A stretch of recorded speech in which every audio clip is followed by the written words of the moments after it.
Assalamualaikum warahmatullahi wabarakatuh. Salam sejahtera, salam perpaduan dan salam Malaysia Madani. Yang dihormati barisan panel hakim dan penonton yang menyaksikan pidato ini secara dalam talian. Bayangkan suatu hari nanti anak cucu kita bertanya, apakah yang menyatukan rakyat Malaysia selama ini?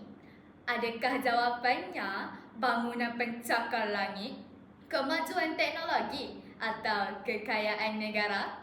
Tidak, jawapannya ialah satu ikrar yang lahir daripada sejarah dan terus menjadi nadi perpaduan negara, iaitu rukun negara. Hadirin sekalian, tanggal 31 Ogos 1957 lahirlah Rukun Negara sebagai ikrar untuk membina semula perpaduan selepas peristiwa hitam pada 13 Mei 1969. Rukun Negara bukan sekadar 5 baris yang kita lafazkan setiap hari Ahad. Ia lahir daripada air mata sejarah demi memastikan tragedi yang tidak mengulang lagi. Namun hari ini, izinkan saya bertanya sekali lagi. Adakah kita benar-benar menghayati rukun negara atau sekadar menghafalnya? Hadirin yang saya dihormati, prinsip pertama yang ingin saya kupas ialah kepercayaan kepada Tuhan. Mengapa prinsip ini berada di tempat pertama? Kerana sebelum membina sebuah negara, kita mesti membina hati manusia. Orang yang benar-benar percaya kepada Tuhan, mereka tidak akan menindas. Orang yang benar-benar percaya kepada Tuhan, mereka tidak akan menyebarkan fitnah. Hanya ingin menjadi yang terpantas, sekadar menekankan butang share.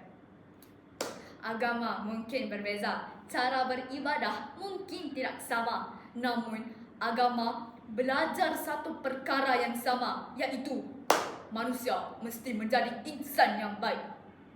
Tanpa pegangan kepada Tuhan, undang-undang hanya mampu mengawal tangan, tetapi kepercayaan kepada Tuhan mampu mengawal hati. Hadirin sekalian, prinsip kedua, keluhuran perlembagaan. Perlembagaan persekutuan ialah nadi kepada negara kita. Ia melindungi hak rakyat, ia membentukkan sistem pemerintahan, ia menjadi benteng keadilan. Namun, malangnya, pada era media sosial ini terlalu ramai menjadi pakar perlembagaan. Hanya selepas membaca satu hantaran TikTok yang berdurasi 30 saat. Kita bercakap tanpa fakta, kita menghukum tanpa memahami, kita berkongsi tanpa menyemak. Sedangkan menjadi seorang rakyat bukan sekadar tahu hak, tetapi juga memahami batasnya. Menghormati perlembagaan bukan bermaksud kita takut bersuara, tetapi kita memilih untuk bersuara dengan ilmu, berfikir dengan matang dan bertindak dengan penuh bertanggungjawab. Hadirin yang saya dihormati, prinsip ketiga, kesopanan dan kesusilaan. Dahulu orang berkata, telajak perahu boleh diundur, telajak kata buruk padanya. Hari ini, telajak komen satu negara membacanya. Buli cyber semakin menjadi-jadi. Bahasa kesat dianggap biasa. Menghina dijadikan hiburan. Persoalannya, inikah wajah generasi yang bakal memimpin Malaysia?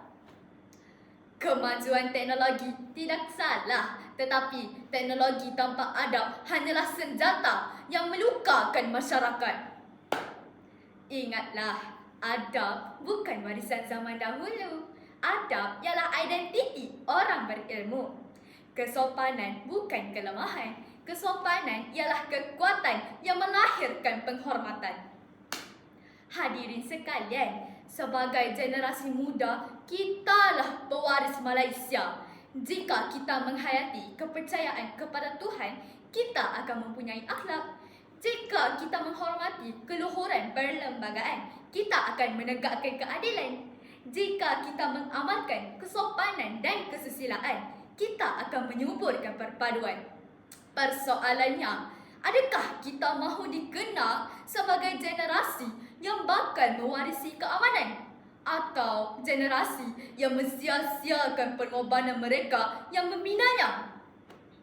Hadirin yang saya dihormati, rukun negara hanya meminta kita mengamalkannya kerana negara yang hebat bukan dibina oleh bangunan pencakar langit, bukan juga dibina oleh teknologi yang canggih, tetapi dibina oleh rakyat yang berprinsip. Saya akhiri pidato ini dengan sepotong kata-kata.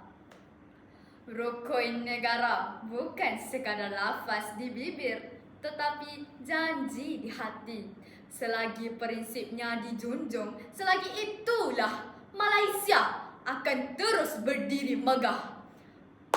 Rukun negara dihayati, perpaduan disemai, Malaysia disegani. Sekian, wabillahi taufiq wal hidayah. Wassalamualaikum warahmatullahi wabarakatuh.